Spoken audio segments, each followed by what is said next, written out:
Understanding the client-server architecture is the foundational step for designing secure and efficient systems in our interconnected world. Clients and servers are distinctly separated by four key pillars: functionality, direction of communication, hardware and software architecture, and security considerations. First, let us look at functionality.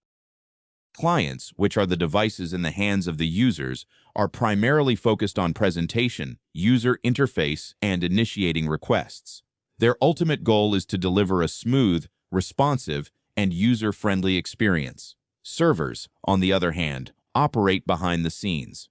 They are optimized for high performance, reliability, and scalability, focusing entirely on efficiently processing and fulfilling concurrent requests.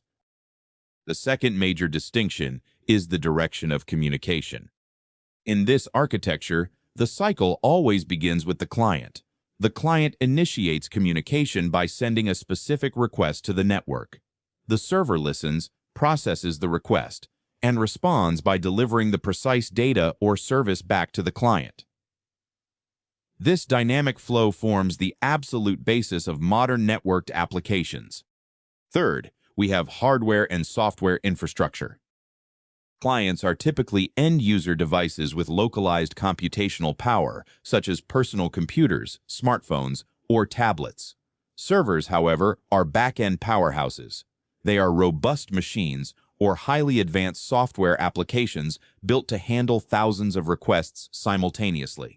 To ensure non-stop service, they are equipped with specialized configurations, including redundant power supplies, massive storage capacities, and multi-core processors. Finally, consider security. Clients are inherently more vulnerable.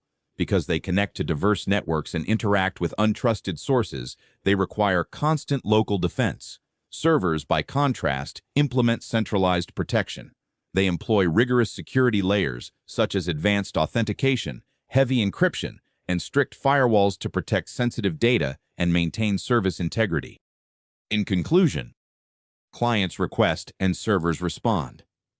Together, these two powerful forces form the essential backbone of computing, keeping our digital ecosystem running seamlessly and securely.